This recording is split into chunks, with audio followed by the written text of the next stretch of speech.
If you want to be my friend, better go and get a pen.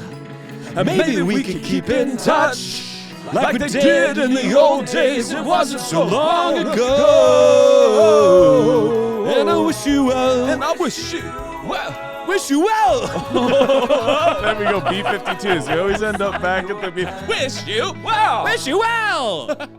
At the wish you well. There were parts I think we both did a very good. We did our very good Bowie at parts. Very briefly for me. The moment we started, I was like, I don't know. When you were doing Let's Dance, it was in the. Let's dance. I wonder if. Put on your red shoes and dance. That's it. You just got to talk like that. Like, wish you well. And these children that you spit on. Oh. What's that from? I hope and something. And these children that you spit on, as they try to make their way, are quite aware of what are not immune to your consultations. They're quite aware of what they're going through. No, you're making that up. Change is time. Change your ways. Dude, that's from Breakfast Club. That's the quote that they break the glass of. And these children that you spit on, as they try to make their way, aren't immune to your consultations? Shermer, Illinois. They're quite aware of what they're going through? I love how it starts. Shermer High School, Shermer, Illinois. You'd like to think you would have stopped him from taping that kid's butt. You would like to think. You would like to think you would. But I was an athlete. I probably would have gone right along with it. Or at least not stopped it. I was a follower. If we ever got to do, God, man, our pile, your feature presentation, even though that's not funny, that would be a good one too. Breakfast Club? Yeah. Yeah. But the one we need to do. But you can make fun of it, and but just to be like. But it also is just too heartwarming. I know. There was a time when I hated it because it was on TBS all the fucking time when we were kids, and I was like, I was too young to get it. I didn't get it till I was in high school, and I watched it with a friend who loved it, and so I was able to see it through his lens, and I was like, he's right. But I was too young to like it. I was too young to get it, which makes sense. One time in speech, the person who was supposed to do dramatic interp, which is where you. Thank you for shortening that. That's how you know you're dramatic cool. That's how you know you're cool. I immediately was like, I'm not worthy of this man's company. You have to stand. You can't move your feet. Listen, do you know this? Wait, for what? You guys are fancy because you had you're from like places with more than 3 stoplights. So you guys you probably called it forensics, right?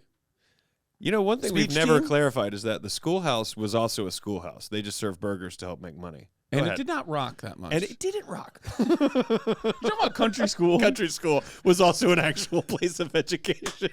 It is.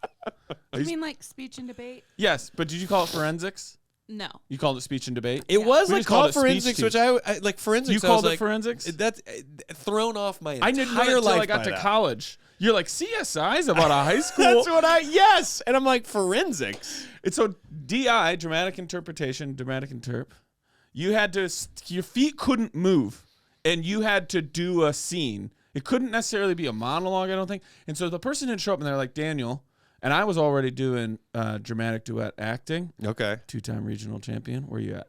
You don't got to tell us. We all know. Because you felt it. And so I did it. Yeah. I was like, I'll do it. I don't care. Can I do whatever I want? They're like, yeah, you just have to talk for like 3 to 5 minutes and do it. So I did Bender's speech. Nice. And I go, this is what you see that? That's what you get in the Bender house for spilling paint in the garage. Is that how you did it? And then I go, and you were a 2-time regional? I go, can I use this chair? And I go, do you remember the speech? Yeah. Good lying piece of shit. Yeah. Waste of space. I can't remember it all now. No thanks to you, Pop. Yeah. Oh, my God. Okay. I don't know why we got it there, but I just remember doing that. I did not place. Did we already talk about this? That during the pandemic, everybody's watching as many movies as they. Oh, I thought you were going to say you did one of those readings, and somehow I missed it. No, I would have loved that. I would still be talking about it. But we watched. What's the one where they're all in Georgetown? St. Elmo's Fire. St. Elmo's Fire, because we've talked about it on this, right? I literally I almost don't said know. The Outsiders. So St. Elmo's Fire, not I couldn't not remember far. where It's it happened. Similar kind of like all-star cast. But St. Elmo's Fire, we watched it, and as it's starting, that very like iconic music. Dun, dun, dun, dun. Whatever, I'm not even doing it right. But Jordan and I are sitting there, and Jordan is like, she goes, I think we're about to watch like a super iconic 80s movie. And I was like, oh, we absolutely are. The movie is so stupid, in my personal opinion. But Breakfast Club and that, the Brat Pack. the Brat Pack, the reason why you don't see them so much like together after that is because this article I was reading, because I just became obsessed with why St. Elmo's Fire was held up. I literally, it's pandemic. Sure. I like researched it. Oh, I like nice. looked into it. I love this. Schumacher made it. Yeah? He's ruined everything for me. Okay. Any of the Batmans he did. Get out of here. Oh my gosh. Nipples. Yes, yeah. But I looked it up, and like managers and agents were like, this isn't good for you guys, your career, to be lumped in, and you're called the Brat Pack, like the imagery of it. And so that caused them to like break up. Like Really? you're Demi Moore, Rob Lowe, Emilio Estevez, Andrew McCarthy. Andrew Molly McCarthy, Shannon. and Molly Ringwald. Molly Ringwald. That's what I mean. Yeah. Shannon's awesome too. But that was like this big split, and Yeah. also the movie itself was going to be about something way more political and wildly different, and then it became this like absurd coming of age, like wildly inaccurate coming of age Yeah. movie. But I it's so haven't seen funny it that in so the long. 80s you could get away with this coming of age movie, almost like you could just invent what you felt coming of age meant, and it didn't matter that it was accurate if there were some stars in it and the music was good. Yeah. Like no one cares. Like if that would be actually, we were just talking about feature presentation and us doing a movie. St. Elmo's Fire is maybe one of the most perfect movies for us to do it to, because we would be ripping it apart, constantly going, "What? Why Okay. is that happening?" I'd love to. I haven't seen. I remember nothing, almost nothing. I haven't Did seen you it. ever see It's in like high school. I feel like I didn't even Oh pay my attention God! to half of it. Emilio Estevez is a psychopath fucking stalker in it, and yet we're watching it like he's in love. He really likes her. It's like he needs Number a two. restraining order. Let's make it number 2 on the list. It's crazy. Let's make it number 2 on the list. Put it on the list. Right. But yeah, that whole, I researched it. I was just like, what is this I'm fucking 100% in. movie? But I was shocked to realize that's what happened to the Brat Pack. Like they split them all up because they were like, this isn't good for you guys. Anthony Michael Hall, Yeah. Ali Sheedy. I Ali want to make sure I Sheedy. get everybody in there. Ali Sheedy, who's Even great in both of them. was in that too, right? Robert Downey. He's in St. Elmo's Fire. I don't think Am I just thinking of Less Than Zero? he's not. No, he's he's not not. in it. Yeah, I'm thinking of Less Than Zero. But Ali Sheedy, who crushes both of them. She goes 2 for 2 on both those. Oh, 100%. Let's go to the letters!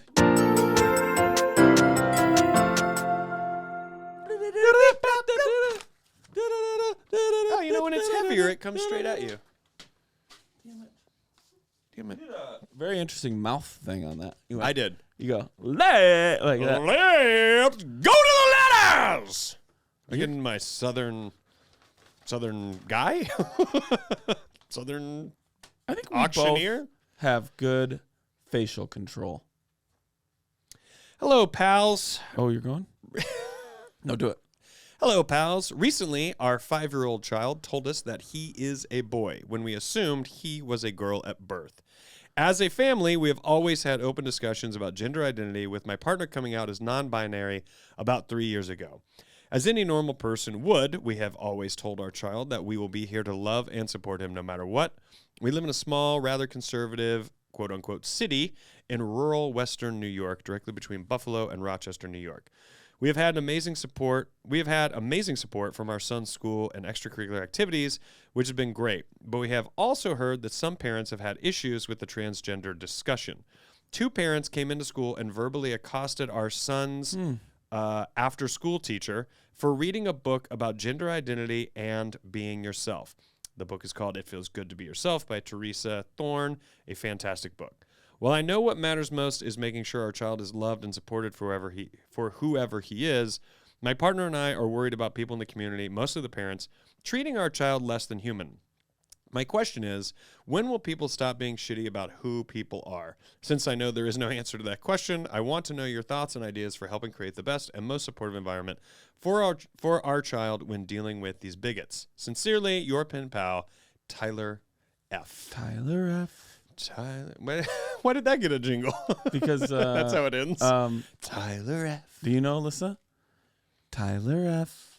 Arrested Development. Mr. F. Oh. Mr. F. Oh, okay. Yeah. Oh, all right. Yeah. Which is a joke. I don't know if once they explain that joke, I don't know if you could make that joke anymore. Oh, okay. Do you remember what it stands for? No. Okay. I'm going to let people Google that because we won't have a podcast where we said it. Always remember? getting out in front of the remember? letters, Okay. the other types of letters. Yeah. Dear producers. The ones written in red pen. Dear network. Mm-hmm. Yeah, obviously we can't say there is no answer to the first question about the bigots. Mm-hmm. There is no why. That's why or they're whatever. that way. Yeah. What? Bigots be bigoting. Yeah, you can't do anything about it. I mean, you can. Well, You can, but in the grand scheme of things, to answer that question, there isn't like an answer to it. You can be ready to affect change into any person who wants it. Yeah. And you can be a constant example to possibly plant a seed in someone's mind for when they decide they're open to change. Yeah. Beyond that, I don't know. You can't. Yeah, it's the old you can lead a horse to water, or Right. it's like you can teach a man to fish, Right. like that sort of thing. You can do those things, Right. but you can't just go in and try to change somebody. What I think personally in the main question there of how do you create that environment, I think it's I think what it takes is, first off, the courage for people to be who they are, because that is the actual environment. The environment itself is people being who they actually are, and not allowing any sort of ignorance or bigotry to keep them from being who they are and behaving how they are, and that creation of that environment is what ignorant people have to. This is the water that you can lead them to, Mm-hmm. and then they decide to drink it or not. But they have to physically be in that environment and understand it. They can't look from the outside and be told about the environment or what's going on in the environment. They have to be in it and be a part of it and experience it, because it's the only way the true empathetic nature of that environment can affect them. They have to be around it. Like the amounts of jokes I made as a kid, elementary school, middle school, high school, college, towards like the gay community. What changed me was then moving to DC and being more involved and surrounded by the gay community to see what is the gay community, who is the gay community, and how do I feel about that? How do they feel about me? And who are these people that I have, grown up religiously thinking were wrong, Mm-hmm. and choosing to be wrong. Mm-hmm. And I think I don't know who I would be today had I not traveled more and put myself in these different environments and met these people, to realize how foolish I had been. My perspective was. But towards this letter, to me, hope is I myself am as is an example of that change. Now, I never wanted to beat anybody up or kill them, Right. or make their lives hell. Voting against their rights wasn't even something that I think I fully comprehended as a thing. Not knowing the bigger picture, being so naive. You're not saying malice or anger or violence, but you did lack empathy, Yes. compassion, and maybe regard. Yes, and I would say, But that's only because the you place you that I was lacked coming experience. from, the place that I was coming from in this And I agree in this with- sort I'm of just- ridicule I can say was it's more supportive of people who were malice towards them than Sure, yeah, actually yeah. being supportive More of condoning. good people who are just being people. And so for me, it had to become a revelation. I had to become a revelation for me.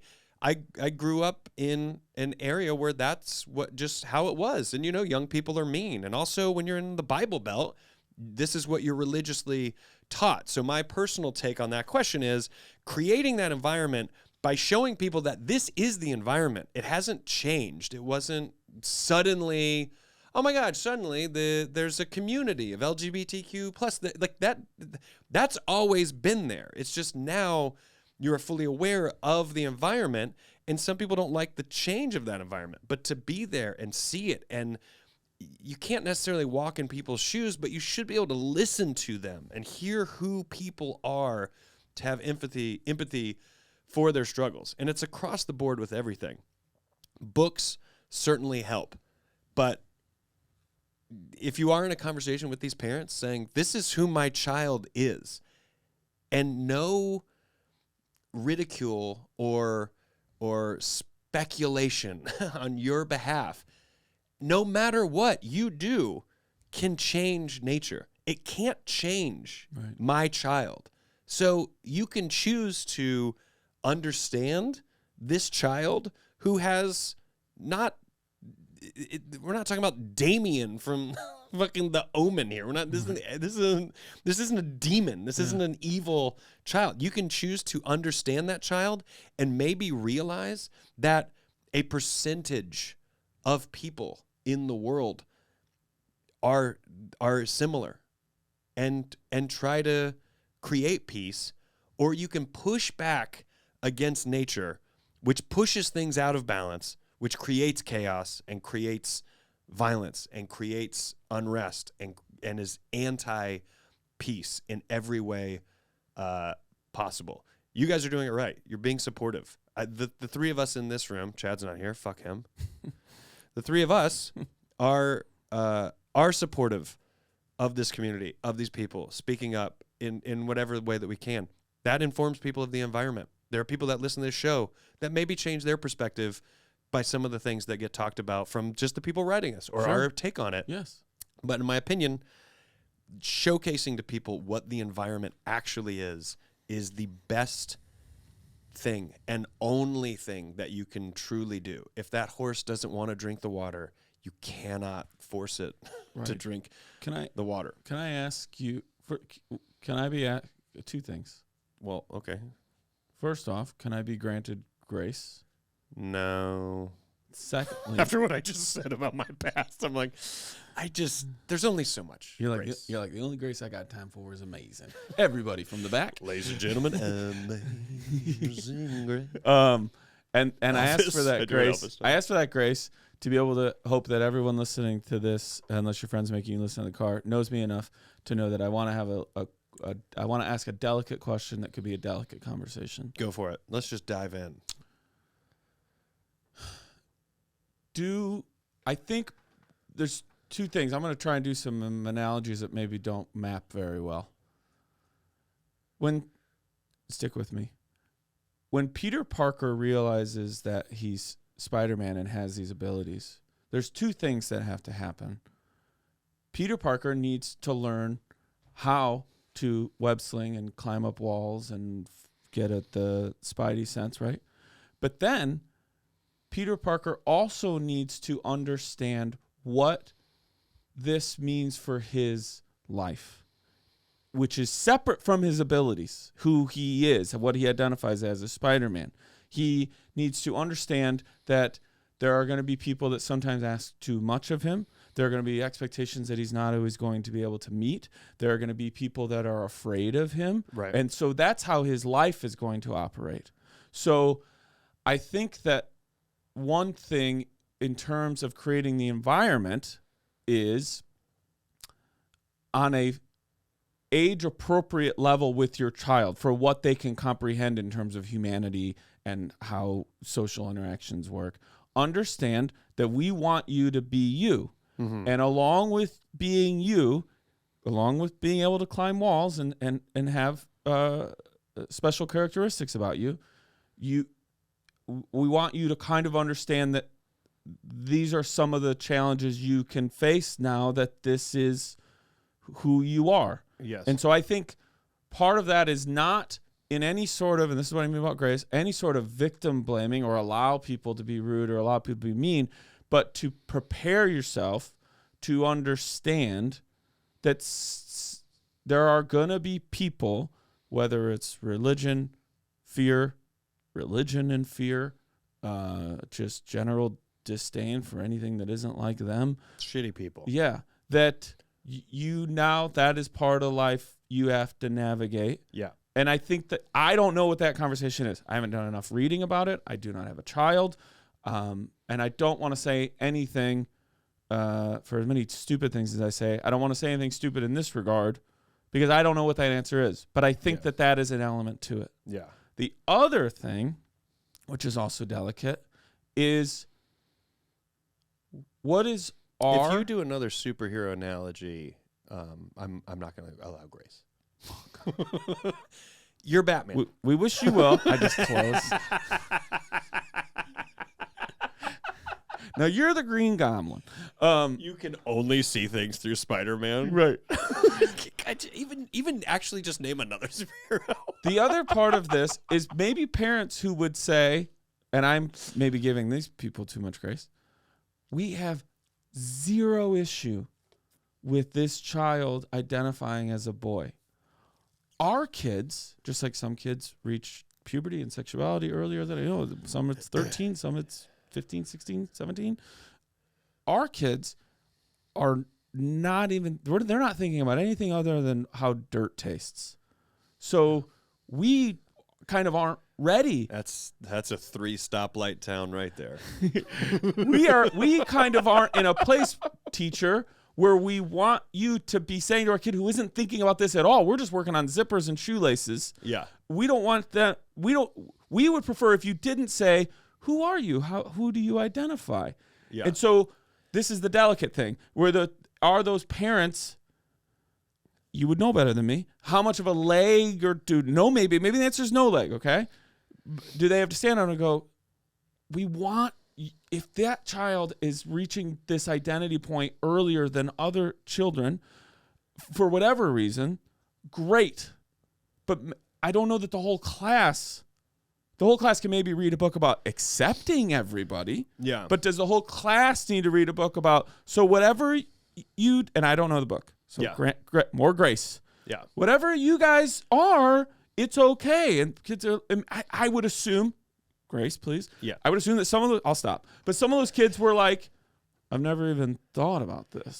But I think, to answer your question, I think they have because from a very because from a very young age, we are taught male, female. We are taught about identity. We are taught about who we are. So I do think it is in children's minds, and I also think there are a number of books that are also being read that, and this isn't criticism against them, but that just happen to facilitate the idea of someone is a boy and someone is a girl, and it's like illustrated. Someone's a knight and and someone's about. A princess. And someone's I think, a hero and someone needs to be saved. So I think that someone from the transgender community, for instance, to your point, and this maybe makes the point a little easier, you could have a book, all of the children's books when kids are in kindergarten and first grade and maybe even second grade, where every single character in all of the books is white. And you go, well, these children aren't even really thinking about race. Sure. But they are. And they are aware of who they are. And they are aware of who else is them, who is similar to them. It's our natural instinct as people to read our different identifiers of our pack or what pack we are in and where we stand with it. We're very, I believe, animalistic in that sense. It's nature. It's our senses. It's Can I say something really quick about this? Yeah. I think that was one of the biggest things to our industry about Black Panther. It's not just that people of color saw someone else or saw someone on screen that they could identify with. Yes. It's that everyone went and saw that movie. Yes. And so people were like, okay, not only did we put a person of color and many people of color, but the Black Panther in a leading hero, which was deeply effective to people who had yet to see that. Yeah. All these whites also went and saw the movie. Yeah. And I think that was like, oh, they did go? Yeah. Like, Well, that's to me that so that is the reasoning and the purpose and the necessity of these books being supported and the conversation being supported, because just as the same as it wouldn't make any sense to have all the characters in these books just be white, where you go, well, no, that doesn't make sense. That isn't, but also you would go, that isn't reality, and that isn't the real world. And as these kids' brains grow so quickly, specifically starting at like 4 and 5 years old, definitely 5 years old, you want to give them an honest portrayal of reality as early as you can, so it becomes the foundation and bedrock of what they perceive society and community and all of these things to be, which is why I think it's incredibly important to have that representation in the books, because while the kids might not be sitting there, all of them at different stages of their evolution and their growth, wondering about their gender or what that means to them or what their identity is, but they need to be made aware that the idea of, or the reality of someone who is transgender isn't a topic to be covered later. It is a bedrock of the foundation. It is a part of it. Do you know what I mean? It is. Can I ask you arbitrarily and unprofessionally at what age also, you think that is? All of the other children need to hear those books as well. If someone goes, well, I was born a boy and I identify as a boy, it's like, great. But then you also, through these books, need to be made aware that not everyone is experiencing what you're experiencing. And I think from an earlier age, because of those books, because of those lessons, and because of those stories, kids start to develop that empathy and understanding that the world has so many colors earlier.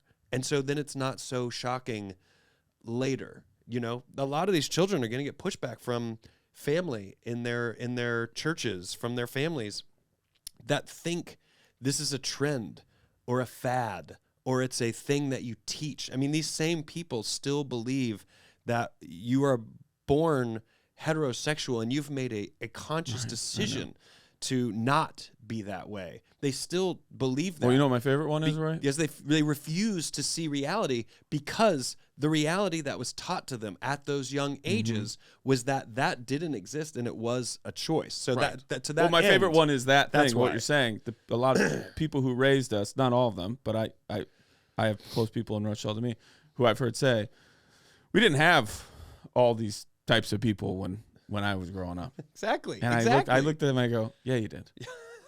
And I think we might have said this before, but I don't care. I'll repeat it. Yeah. Yeah, you did. You know what happened? They either moved away or they committed suicide. Yeah.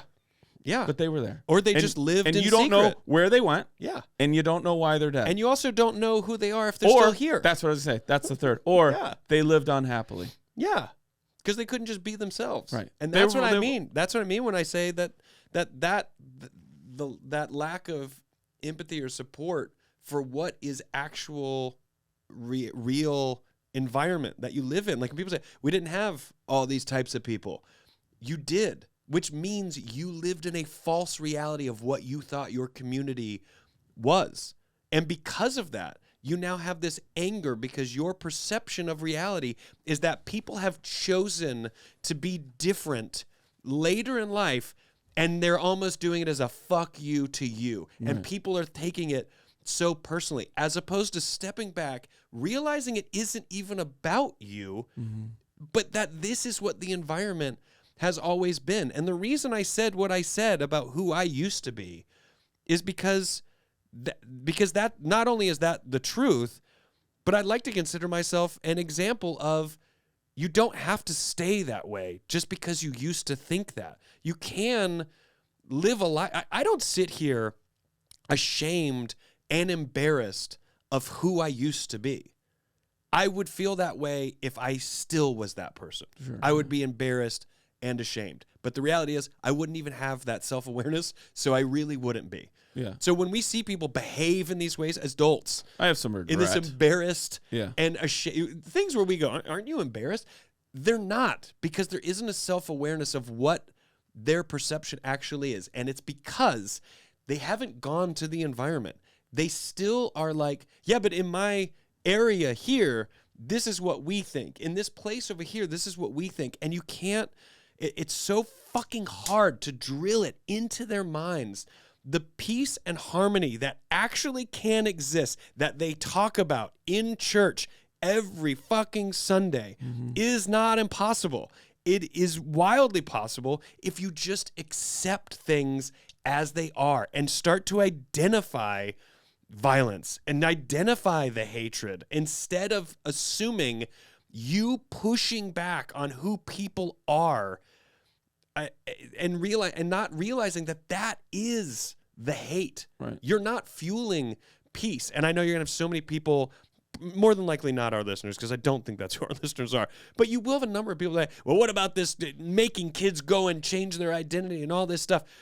Do I believe that's happening at all? I can't tell you. I don't know how people are. I'm not here to say that everyone who supports something on the liberal side doesn't also have an extreme where I go, well, that's a weird form of Well, I can tell you it is child happening. abuse. It's called gay conversion therapy. But so it is happening on the other side. But I mean, that's on the conservative side. Yeah. I mean, like when people on the conservative side are like, yeah, but you go and you teach these kids, or you say these things to kids. It's never coming from a real anecdote. It's never like, I don't know anyone who's like, did you hear about the kid the parents just made him be a girl? And you're like, I live in a extremely liberal environment, and I'm got debunked. And now, can I be made aware of everything? No. Do I think that there is child abuse and abusive behavior on every single bit of the fucking spectrum? And you know what absolutely. You know what even the the people that identifier are is? right in the fucking middle. That's what I say. You know what have the capability identifier of is that. for those people? Not how they voted, not where they lean socially or politically. It's whether or not they're a shitty fucking person. Yes, exactly. That's the identifier. And those people exist on the entire spectrum. Has shitty people, but the support of people in this case, and I'll stop here. But like the support of people in this case, it's people. People are people, and if you quit pushing back against them, you will find so much peace. And I mean that in every single category of what makes people different. If it's gender, if it's religion, if it's race, if it's whatever all of the things can be, and you just stop trying to fit the whole world into your tunnel vision of how you want it to be based on what you think it used to be because of what you were taught that it was. It's not accurate. At all. It isn't at all. Which is pretty jarring accurate for those people, though, to wrap your head around that it's all. Yes. It's all a simulation. Yes. And I mean simulation as in this is all just a thing you parents were told and your grandparents were told and you grew up with it and you just. And if you want to be the person that says, but my religion, I am against homosexuality. If you want to live your life that way, not even knowing where that information of your religion ever even came from throughout the history and the multitude of translations of the scripture that you so wholeheartedly believe in.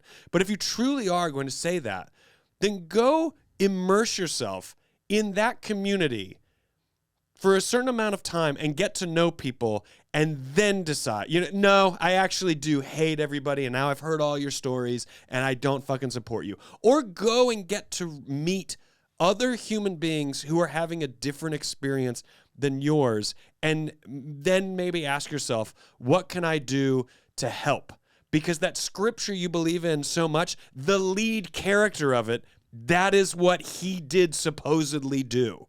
So you ask yourself which angle of it you actually believe in. Do you actually want to walk the walk, or do you just want to talk about it nonstop and not actually do what you say you fully believe in? Yeah. My last thing is, and I think I've come through this as processing what I said and hearing what you said. I think if I was a teacher, and there's always got to be some sort of curriculum, right? So let's say professionally, I knew that at some age they would go, "Oh, you wouldn't read that book to kids that young because there's no real point." Starting at this age, that's when you would probably read that book. So let's say whatever that age was, and parents, and I had a child going through a gender identification process in their mind, and their body and soul, all that stuff. If somebody came to me, right, and they go, "Hey, we're the parents of Sarah and Bobby," and I go, "Yeah," and they're like, so you read this book to our kids? I go, I did, yeah.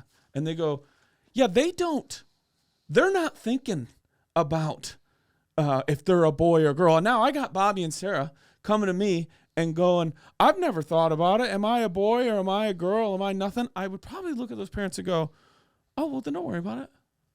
And be like, just tell them, don't even worry about it. If they're like, well, I don't know what I am, be like, it doesn't matter.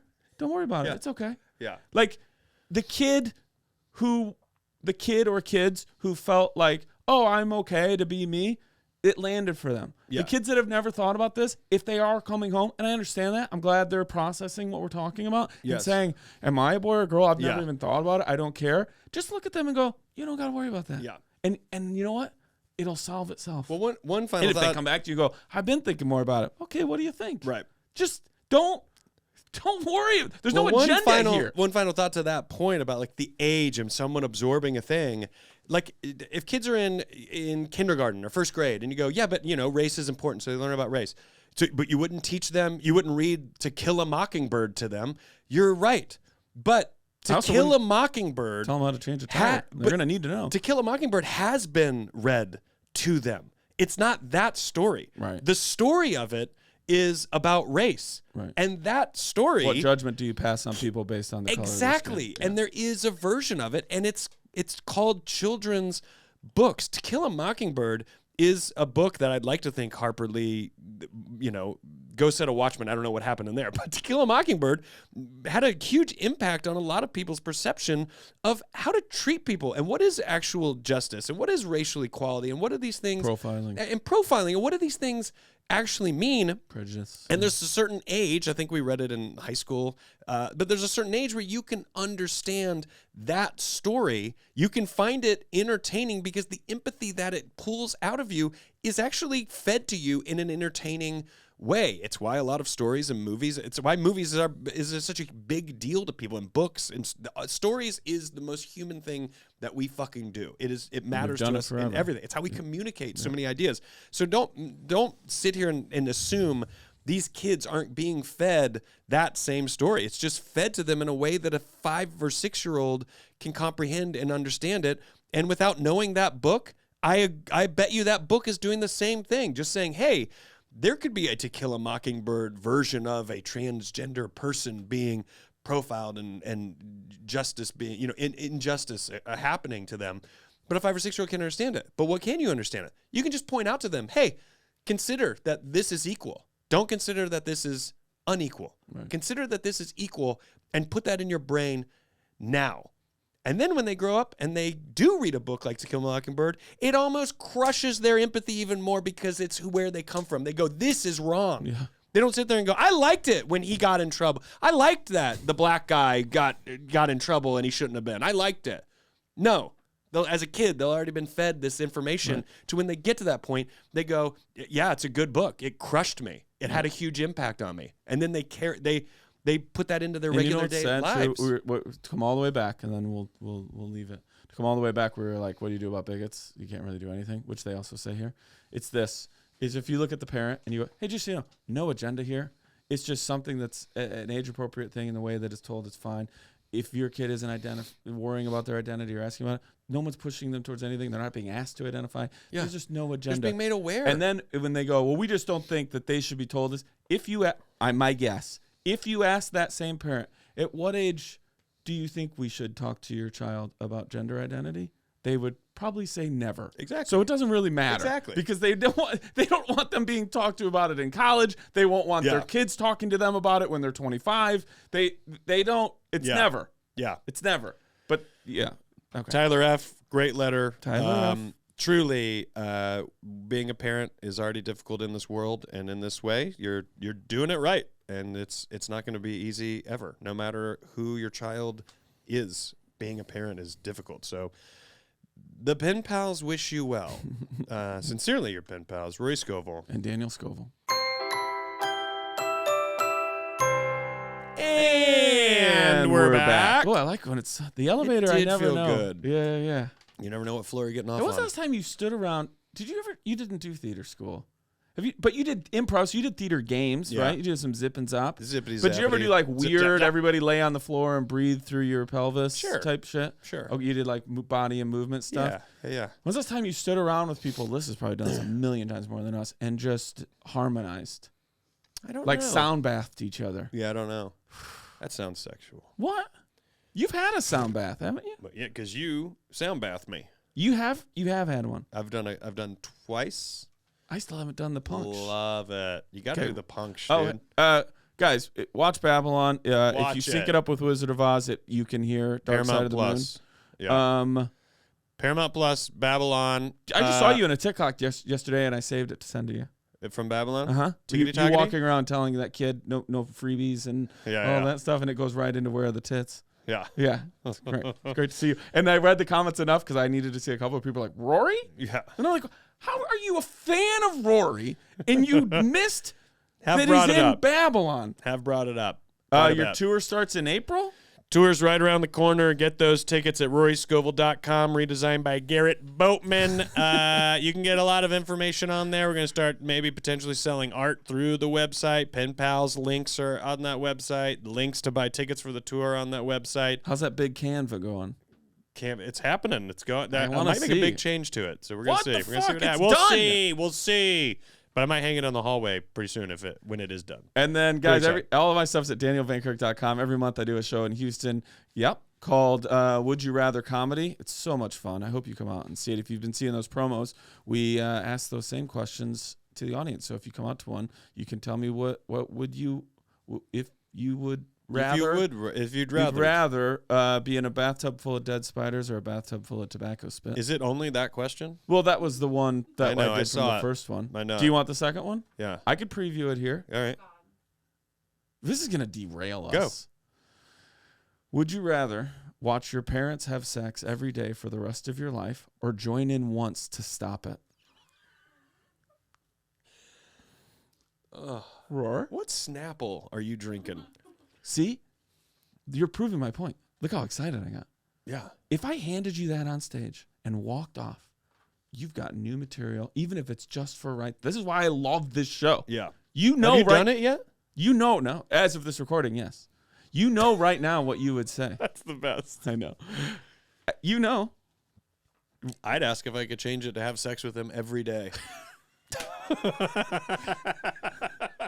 Well, I'm going to ask the audience this. I think on the one on the 14th. On All April, right, here we April go. 14th. Here we go. We're Okay, gonna get ready? spiral. Yeah. I don't think I have anything. That's all at danielvankirk.com. Dear Daniel Vaniel Caniel and Rory Maury Score. Wrong. I'm pretty sure that's the right order. They wrote that. It's not. Greetings from Australia. Oh, that's it. Because down under, it's backwards and turned around. Shut and upside up. down. Right? That's a good play, It is a but good you're play. wrong. It is a good play. I recently started listening to your show from the very beginning and after having it on my list for well over 2 years. Please forgive my tardiness. I'm actually impressed that someone, like if I wrote down a list and it was from 2 years ago, I've forgotten that. I don't know where I even put that list. Yeah. I That agree. list is gone. I'm currently on episode 68, and I'm pretty sure I will keep listening until I'm up to date and become a paler. I'm hashtag 8020 on whether I will or not. So you can definitely call me a Penny for now. Coincidentally, I named my 4-month-old daughter Penny before I started listening to the podcast. So you could say I hashtag grew the shoe before I even listened. You can tell when someone's 68 in because this is how much we were doing hashtags. And they still live in us. It's just we had a big... We changed. We got We a go through talking to. changes. Somebody gave us a talking to. Yeah. It will almost be 3 years since I went hashtag F2F with my beautiful wife and committed to a long and happy life together. Unfortunately, we recently had a mold problem. Is that mold? Mold, but yeah, it's spelled differently because of the Aussie way. Yeah. A mold problem in our walk-in wardrobe caused by a shower leak, and it ruined my wife's wedding dress. We originally kept the dress with the hopes that if we had a daughter and she chose to get married, she would get to wear it on her wedding day, but the dress was beyond saving, so we had to throw it away. While it was very sad to be getting rid of such a beautiful piece of memorabilia of our relationship, it's definitely not the worst thing that could happen in life. Have either of you ever lost or had to get rid of something that held sentimental value that you were unable to get back? What was it, and why did it hold so much meaning? In Zool we trust. Your pal, Rowan. P.S.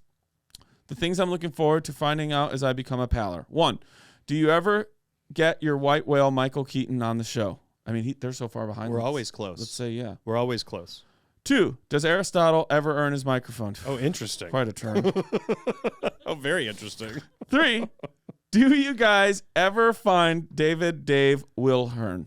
Now. Yeah, we don't even know that. Now. Wilhelm. There was a... Wilhern? Maybe that's why we hadn't found him. An addendum... Oh, Will Hearn. Okay. Oh. Well, that's a break in the Back case. to 1. I rip it all off. I'm doing all the yarn. We do have an addendum to the first letter. I will read as follows. Follow-up email from Rowan. Yep.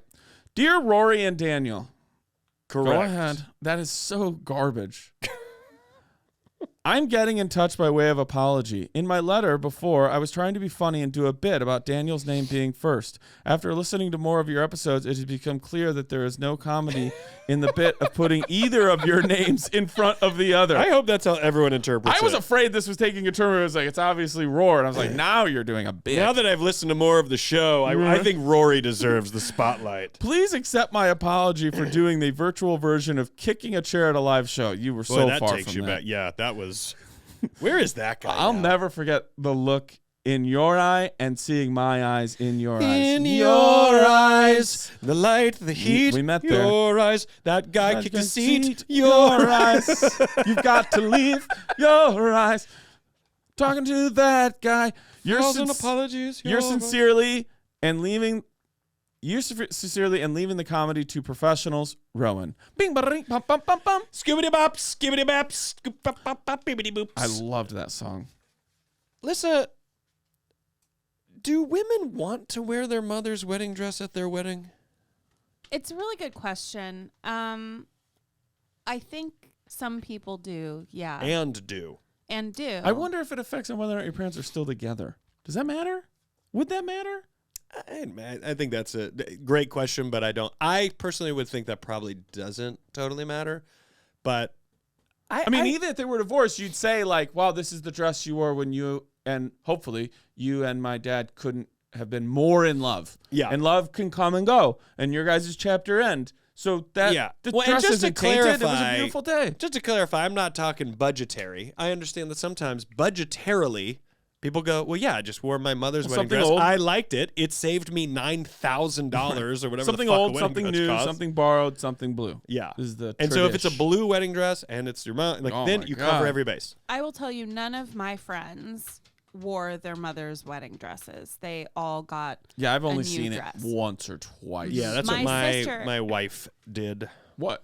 New dress. My sister wore my mom's wedding dress at her first wedding. Okay, but here we go. But totally changed, Altered it. like totally altered it. It was a completely different looking dress, just because it was, it was a little dated. Well, once you jack her up, it's a totally different. Well, here's why I throw this out there. I say that because right now, if you told me that Jordan's dress was destroyed in the same way, I think maybe Jordan would not give a fuck at So you still all. have it, though. Jordan has it at her parents' house, and we have it, but I don't Would it know be that special I to you have if- ever fully understood, and please forgive me if you disagree, Yeah. the racket. Grace, a lot of grace today. The racket that is Wedding getting dresses? married. Oh, getting married. It is the whole thing is such the expense of it all is so massive that I'm not even lying to you. The way that some people are perceived because they went to Vegas and got married, or they just went to a courthouse and got married. I grew up being like, well, why would you do that? It seems trashy or dumb, or like, come on, make it a thing. They're right. The older I get, I realize they're actually right. Like, if you want to have a party, great. If you want to do all that, great. But the reality is, you are just getting married, and when you decide to do the party route, the expenses that some people are willing to put, and if you want to do it, do it. This is one man's critique, and my opinion is my own. Right. But it is insane. And you didn't feel this way before yours. So for mine, we I don't know how out there this is. We did do a courthouse. We were worried about health insurance, and I was like, yeah, I'm gonna get married, but I'd rather make sure my wife is like we're covered health insurance wise. And but your wedding was a to-do. My wedding was a wedding, and it was a to-do. We wanted to throw a really good party for our friends. And so, but Jordan made all of the decorations. Our main expense for booze, we got some local kegs in Asheville, which, by the way, I highly recommend that for cutting costs. And then we got wine from fucking Trader Joe's. And then our biggest expense was the food. We got a DJ. We didn't get a band. There's all kinds of ways that you can avoid expenses. Was it an expensive wedding? It was. But as I age, I realize there is a fucking racket to it, and what people spend. And one of those things is, but your wedding dress, which can cost thousands and thousands to tens of thousands to, when you say hundreds of thousands, you're now talking about an elite class of people that $100,000 is $5,000 to them. But it is so wildly expensive.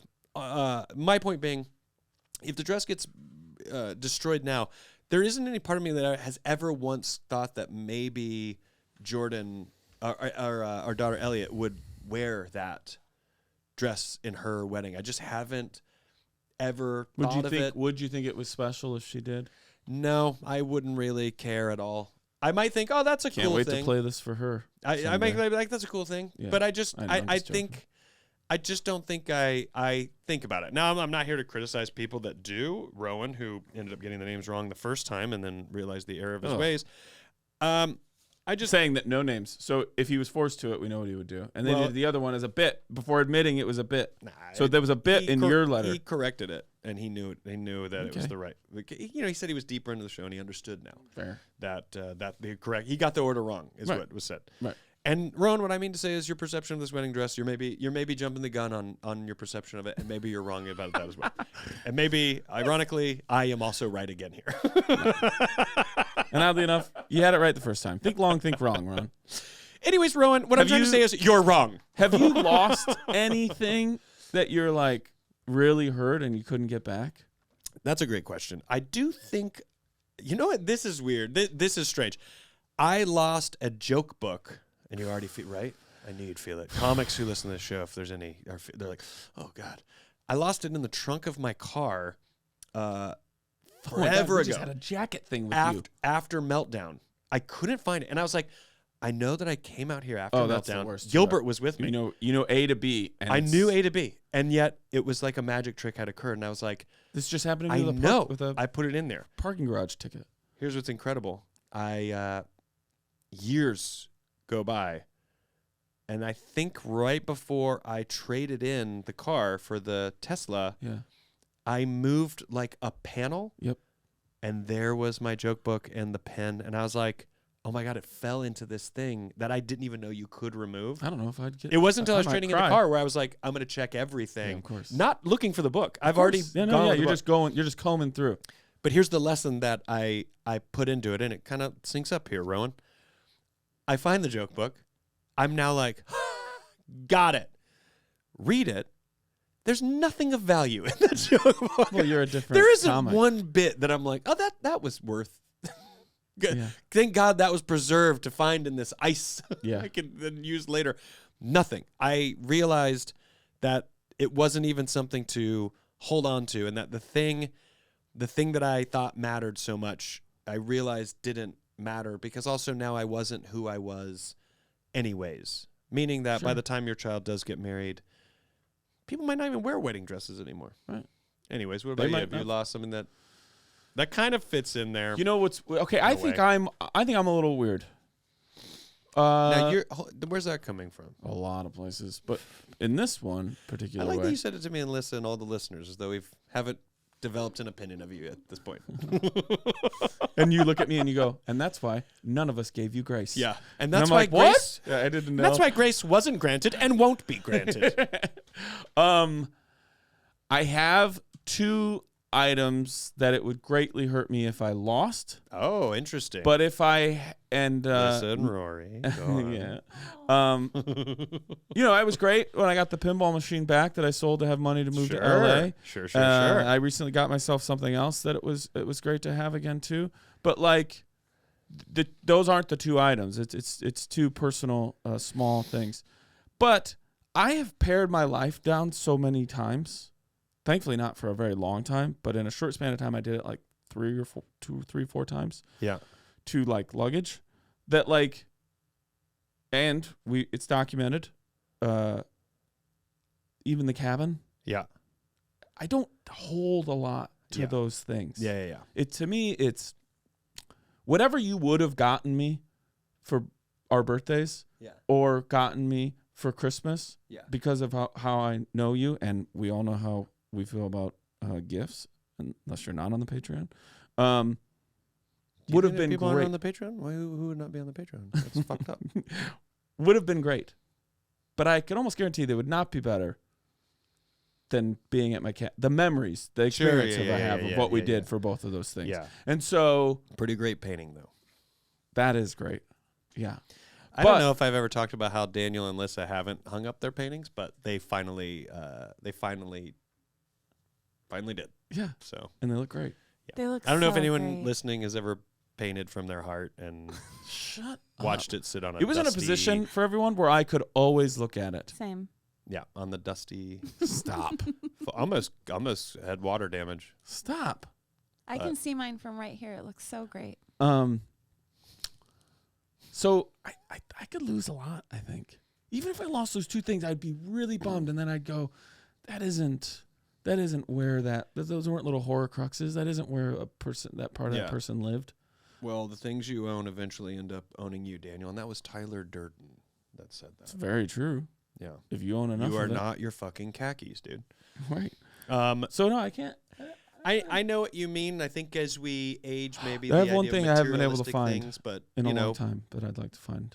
I think if there's something that the things that would matter the most is if someone said, "Oh, you lost." Close this up. Like if someone said, "Oh, but Daniel got you that coffee mug, and it meant a lot to you." And let's say that hypothetical to create drama here. Yeah. You passed away. Yeah. So I had this mug. If this broke, or I lost it, or whatever happened to it, it was stolen, something happened, and I lost it, I wouldn't feel as bad about that.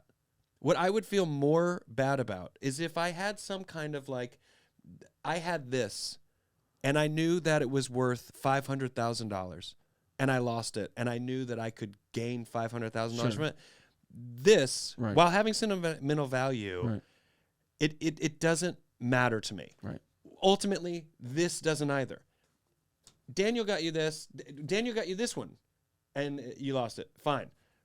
This was stolen, and this was worth $500,000. Then this, the thing that actually could be put to something. All the other things are, while I think they're important and they have meaning and they are great, and we can put meanings in these objects, it won't change it won't change or replace the thing that isn't a thing. Right. Do you know what I mean? Yeah. Like, oh, you're so sad you lost the mug. Yes, but Daniel wasn't the mug.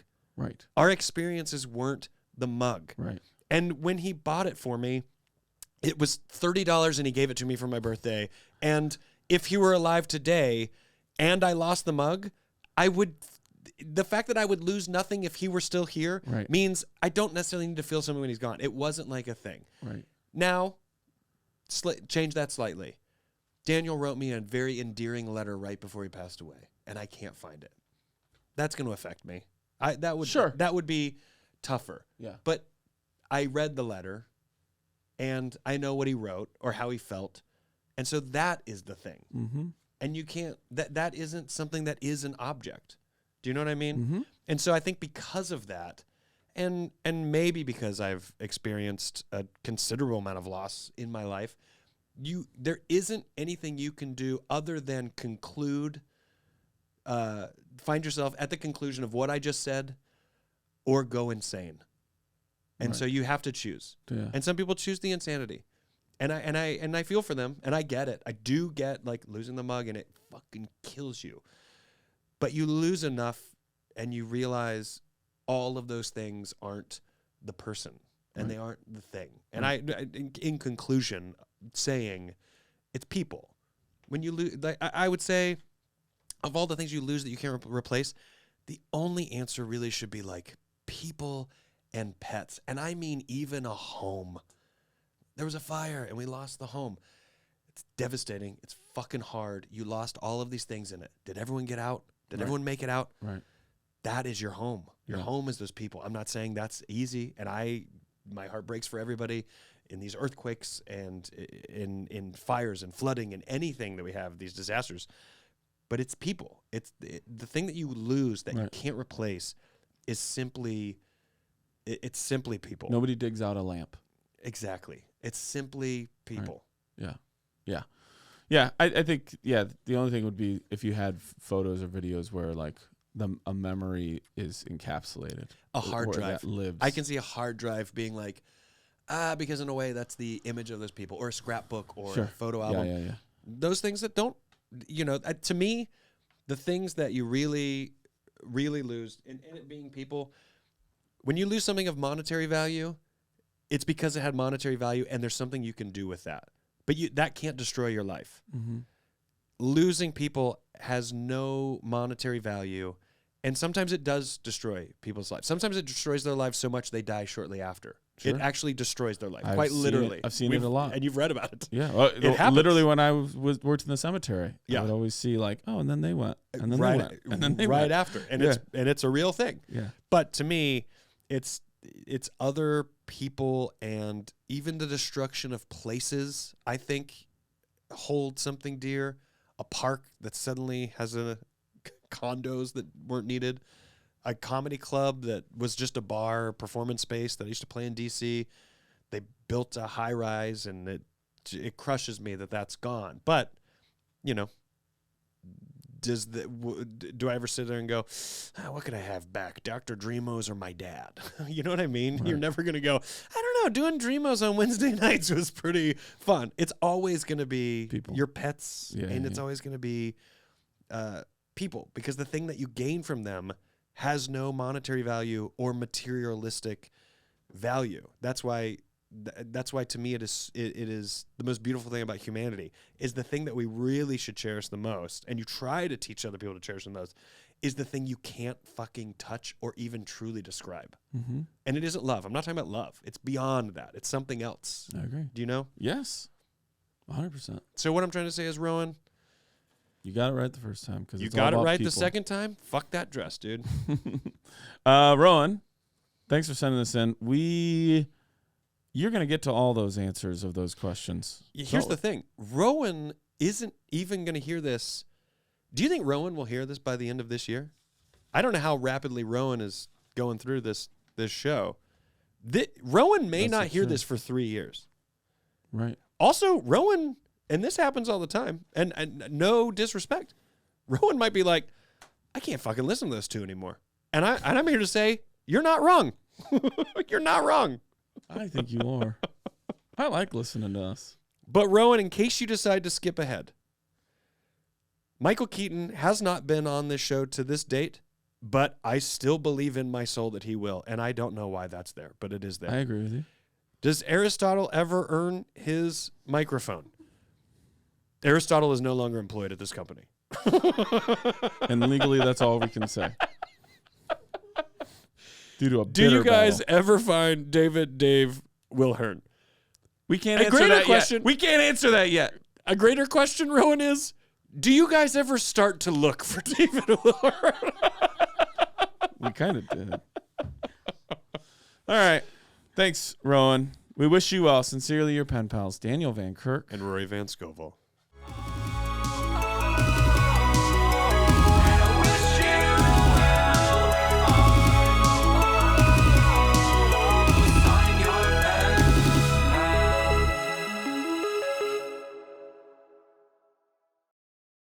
Boom, boom, boom. Boom, bang, bong.